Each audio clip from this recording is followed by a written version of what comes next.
নমস্কার প্রিয় দর্শক বন্ধু। ঈশ্বর আপনাদের সকলের মঙ্গল করুন এবং আপনাদের সকল মনস্কামনা পূরণ করুন এই কামনাই করি। আমি অ্যাস্ট্রোলজার সৌভিক চক্রবর্তী, পামিস্ট সৌভিক চ্যানেলটিতে আপনাদের স্বাগত জানাই। বন্ধুগণ, আজকে আমরা আলোচনা করব হাতের রেখায় কর্মের দ্বারা ধনী এবং প্রতিষ্ঠা পেয়ে ঐশ্বর্যশালী হওয়ার রেখা সম্পর্কে। অর্থাৎ হাতে কোন রেখা বা চিহ্ন থাকলে বুঝবেন যে আপনি কর্মের দ্বারা ধনী এবং প্রতিষ্ঠা পেয়ে ঐশ্বর্যশালী হতে সক্ষম হবেন। তাই এই ভিডিওটিকে সম্পূর্ণ দেখতে থাকুন এবং নিজের হাতের সাথে মিলিয়ে দেখুন। তো চলুন আর কথা না বাড়িয়ে মূল আলোচনায় প্রবেশ করা যাক। এই বিষয়টিকে দেখার জন্য প্রথমেই আমাদের হাতের তিনটি বিষয়কে দেখতে হবে। প্রথমত যে বিষয়টিকে দেখতে হবে সেটি হলো হাতের জীবনরেখা বা আয়ুরেখা বা লাইফ লাইন। হাতের এই রেখাটিকে আমরা জীবনরেখা বা আয়ুরেখা বা লাইফ লাইন বলে থাকি। দ্বিতীয়ত হাতের উচ্চমঙ্গল ক্ষেত্র বা আপার মার্স মাউন্টটিকে দেখতে হয়। হাতের এই জায়গাটিকে বলা হয়ে থাকে উচ্চমঙ্গলের ক্ষেত্র বা আপার মার্স মাউন্ট।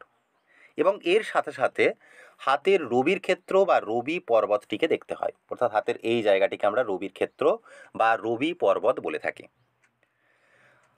যদি কোনো জাতক বা জাতিকার হাতের আয়ুরেখা থেকে একটি রেখা নির্গত হয়ে হাতের উচ্চমঙ্গল পর্বতকে ছুঁয়ে বা স্পর্শ করে রবির ক্ষেত্র পর্যন্ত চলে যায়, অর্থাৎ হাতের একটি রেখা যেটি হাতের একেবারে এইভাবে এসে এইভাবে পর্যন্ত চলে যায়, বা হাতের আয়ুরেখা থেকে নির্গত হয়ে এইভাবে উচ্চমঙ্গল ক্ষেত্রকে ছুঁয়ে এইভাবে রবি পর্বত পর্যন্ত পৌঁছে যায়, অর্থাৎ এই রেখাটি একটু ধনুকের মতন আকৃতির হয়ে থাকে।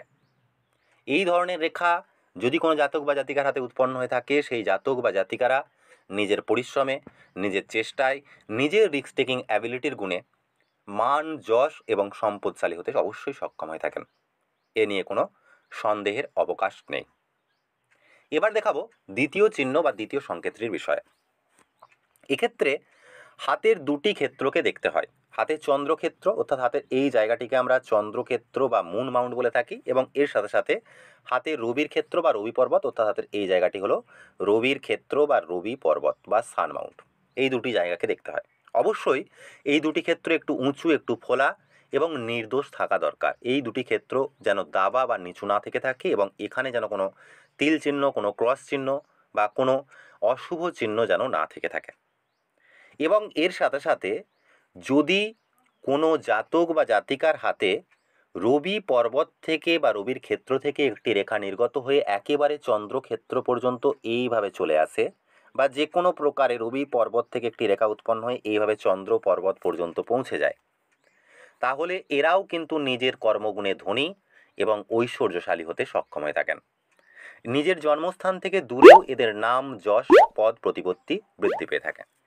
দেখুন আপনার হাতে এই চিহ্ন রয়েছে কিনা। এবার দেখাবো তৃতীয় সংকেতটির বিষয়ে।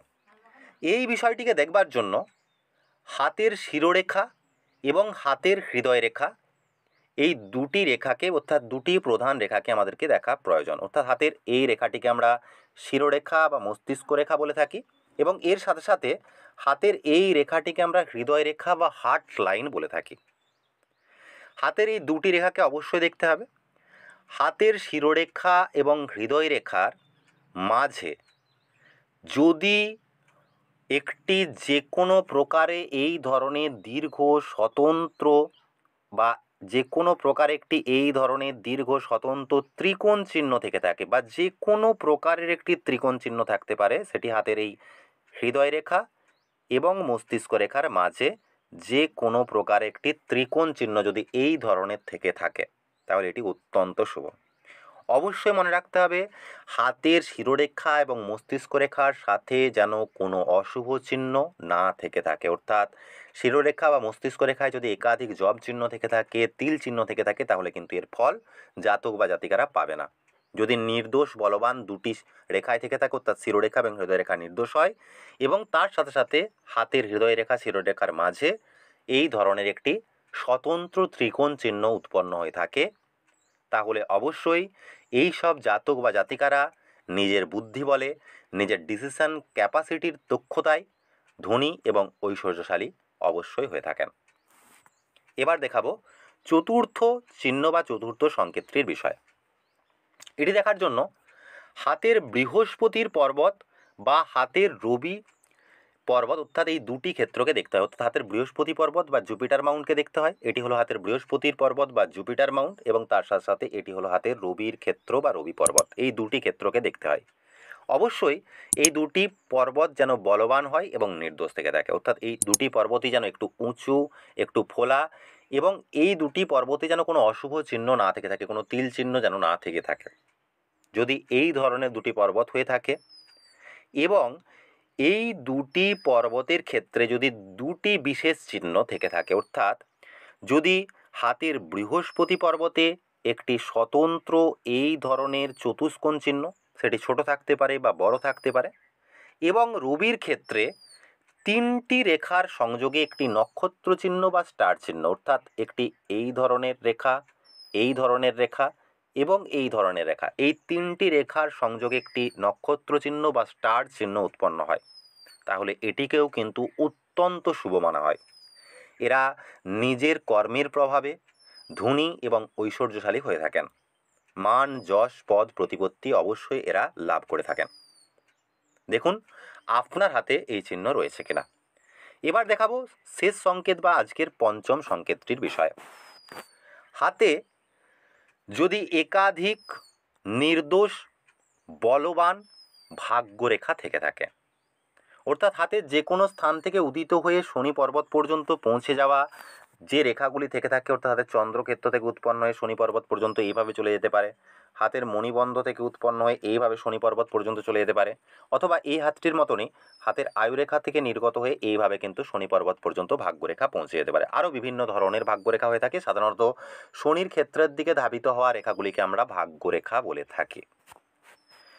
যদি কোনো জাতক বা জাতিকার হাতে একাধিক নির্দোষ বলবান ভাগ্যরেখা উৎপন্ন হয়, অর্থাৎ একটি রেখা এই ধরনের হতে পারে, অর্থাৎ হাতের একটি রেখা মণিবন্ধ থেকে উৎপন্ন হয়ে একেবারে এই ধরনের হয়ে চলে যেতে পারে, অথবা একটি রেখা এই ধরনের, অর্থাৎ হাতের আয়ুরেখা থেকে নির্গত হয়ে এইভাবে কিন্তু শনি পর্বত পর্যন্ত চলে যেতে পারে। দুটি অন্তত রেখা থাকতে হবে, দুইয়ের অধিক থাকলেও চলবে। যদি এই ধরনের রেখা থেকে থাকে, অথবা কারো হাতে একটি মণিবন্ধ থেকে নির্গত হওয়া ভাগ্যরেখা, আবার হাতে একটি চন্দ্রক্ষেত্র থেকে নির্গত হওয়া, তার পাশাপাশি এই ধরনেরই যদি ভাগ্যরেখা শনি পর্বত পর্যন্ত চলে যায়, এবং ভাগ্যরেখায় যদি একাধিক রাহুরেখার ছেদ, অর্থাৎ এই ধরনের রাহুরেখা যদি না থেকে থাকে, এবং ভাগ্যরেখা যদি ভঙ্গুর না হয়, অর্থাৎ ভেঙে ভেঙে না তৈরি হয়, এবং ভাগ্যরেখা যদি অত্যন্ত কার্ভ বা এই ধরনের যদি ভাগ্যরেখা, অর্থাৎ এরকম আঁকা বাঁকা ভাগ্যরেখা না হয়, এই ধরনের ভাঙা ভাঙা ভাগ্যরেখা না হয়, যদি নির্দোষ বলবান ভাগ্যরেখা থেকে থাকে,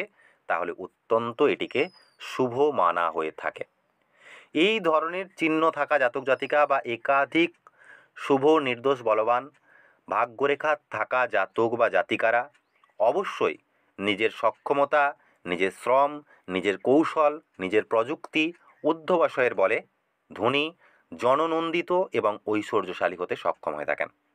তো মিলিয়ে দেখুন, এই যে আমি 5টি চিহ্ন বললাম, এই 5টি চিহ্নর মধ্যে আপনার হাতে একটি বা দুটি চিহ্ন রয়েছে কিনা। যদি থেকে থাকে তাহলে অবশ্যই আপনি আজ যে পরিস্থিতিতে থাকুন না কেন, অবশ্যই নিজের কর্মবলে ধনী এবং ঐশ্বর্যশালী হতে সক্ষম হবেন। যদি ভিডিওটি ভালো লেগে থাকে তাহলে অবশ্যই বলবো ভিডিওটিতে লাইক, শেয়ার এবং কমেন্ট করতে ভুলবেন না। আর আপনি যদি এখনও এই চ্যানেলটিকে সাবস্ক্রাইব না করে থাকেন, তাহলে এই ধরনের ভিডিও সবার আগে পেতে চ্যানেলটিকে সাবস্ক্রাইব করে পাশে থাকা বেল নোটিফিকেশান বাটনটিকে অন করে দিতে ভুলবেন না। আপনারা সকলেই ভালো থাকুন, সুস্থ থাকুন। আপনাদের অসংখ্য অসংখ্য ধন্যবাদ। ওং নমো ভগবতে বাসুদেবায়।